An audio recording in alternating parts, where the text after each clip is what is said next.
नमस्कार मेरे सनातनी मित्रों, हम हिंदुस्तानी चैनल पर आप सभी का बहुत बहुत स्वागत है। मित्रों, आज हम बात करने जा रहे हैं वो है हमारे कृष्ण की जन्मभूमि मथुरा के बारे में। मित्रों, अभी सबके मुंह पे चर्चा का विषय बना हुआ है राम जन्मभूमि और कृष्ण जन्मभूमि, क्योंकि हम सनातन धर्म के प्राण हैं राम, कृष्ण और शिव। और ऐसे में हम हमारे आराध्य के बारे में सब कुछ जानकारी होना बहुत ही आवश्यक है।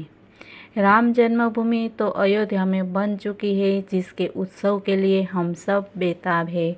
वो दिन है 22 जनवरी 2024, जिस दिन हमारे राम जी मंदिर में विराजमान होंगे और हम यह दिन दिवाली जैसे मनाएंगे। उसकी वीडियो हम विस्तार से बनाएंगे, पर आज हम बात कर रहे हैं हमारे कृष्ण की जन्मभूमि मथुरा की। इसका महत्व कितना है वो आप जानेंगे तो हैरान रह जाएंगे।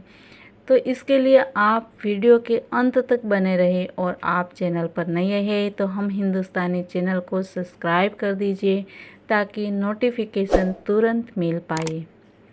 मित्रों, हमने इसके पहले एक वीडियो में बताया है कि मथुरा वृंदावन क्षेत्र को क्या कहते हैं और वैदिक काल से इसका क्यों इतना महत्व है।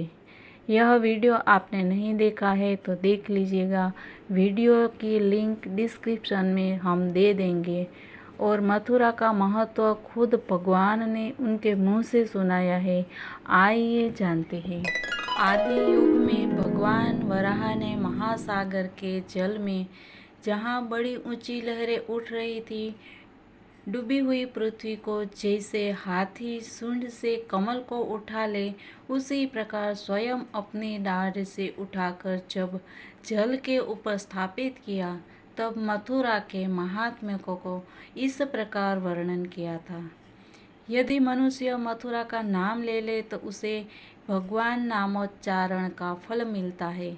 यदि वह मथुरा का नाम सुन ले तो श्री कृष्ण के कथा श्रवण का फल पाता है। मथुरा का स्पर्श प्राप्त करके मनुष्य साधु संतों के स्पर्श का फल पाता है। मथुरा में रहकर किसी भी गंध को ग्रहण करने वाला मानव भगवत चरणों पर चढ़ी हुई तुलसी के पत्र की सुगंध लेने का फल प्राप्त करता है। मथुरा का दर्शन करने वाला मानव श्री हरि के दर्शन का फल पाता है। स्वतः किया हुआ आहार भी यहाँ भगवान लक्ष्मीपति के नैवेद्य प्रसाद भक्षण का फल देता है। दोनों बाहों से वहाँ कोई भी कार्य करके श्री हरि की सेवा करने का फल पाता है, और वहाँ घूमने फिरने वाला भी पग पग पर तीर्थ यात्रा के फल का भागी होता है। जो राजाधिराजों का हनन करने वाला, अपने सगोत्र का घातक तथा तीनों लोकों को नष्ट करने के लिए प्रयत्नशील होता है, ऐसा महापापी भी मथुरा में निवास करने से योगीश्वरों की गति को प्राप्त होता है। उन पैरों को धिक्कार है जो कभी मधुबन में नहीं गए, उन नेत्रों को धिक्कार है जो कभी मथुरा का दर्शन नहीं कर सके। मथुरा में 14 करोड़ वन है, जहाँ तीर्थों का निवास है। इन तीर्थों में से प्रत्येक मोक्षदायक है। हम मथुरा का नामोच्चार करते हैं और साक्षात मथुरा को प्रणाम करते हैं, जिसमें असंख्य ब्रह्मांडों के अधिपति परिपूर्ण देवता गोलोकनाथ साक्षात श्री कृष्णचंद्र ने स्वयं अवतार लिया, उस मथुरापुरी को नमस्कार करते हैं।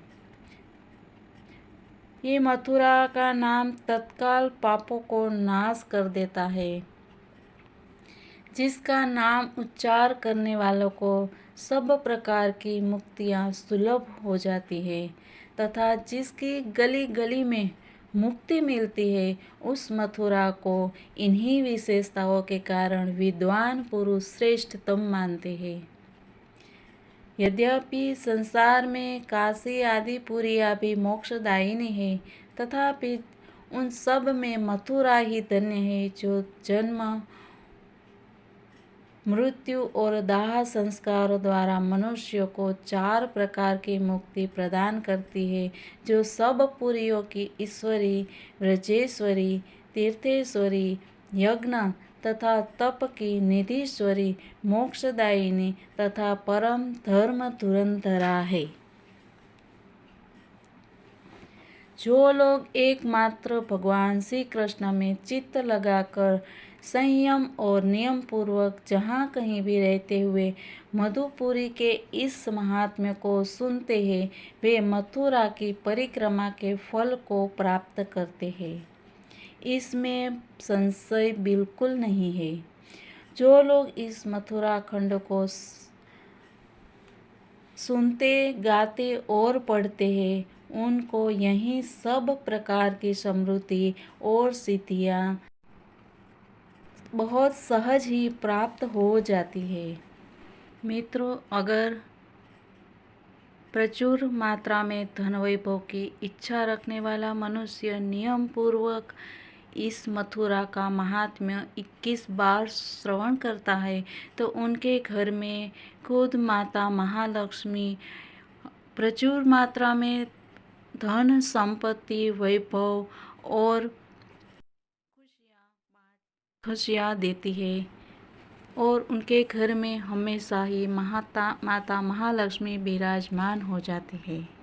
इस मथुरा के महात्म्य को पढ़ने और सुनने वाला ब्राह्मण विद्वान होता है, राजकुमार युद्ध में विजयी होता है और अष्टसिद्धि और नवनीति के स्वामी होते हैं, तथा शूद्र भी शुद्ध निर्मल हो जाता है।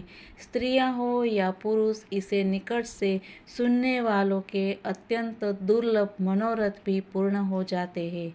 जो बिना किसी कामना के भगवान में मन लगाकर इस भूतल पर भक्तिभाव से इस मथुरा का महात्म्य सुनता है, वह विजय पाकर स्वर्गलोक में अपनी जगह बनाता है और गोलोक धाम भी जब वो पाता है। तो ये है मथुरा का महात्म्य। मित्रों, जिन्होंने भी ये महात्म्य नहीं सुना है, वो ज़रूर सुने और दूसरों को भी सुनाने का प्रयत्न करें। इसके लिए आपको वीडियो को शेयर करना होगा, वीडियो को लाइक करना होगा, क्योंकि मित्रों यही तो एक पुण्य का काम है। तो इसके साथ ही आज के लिए इतना ही। फिर नई सोच, नए विचार और कुछ नई बातें लेकर हम आपके साथ वापस आएंगे चर्चा में। तब तक के लिए मित्रों, जय हिंद, वंदे मातरम, भारत माता की जय।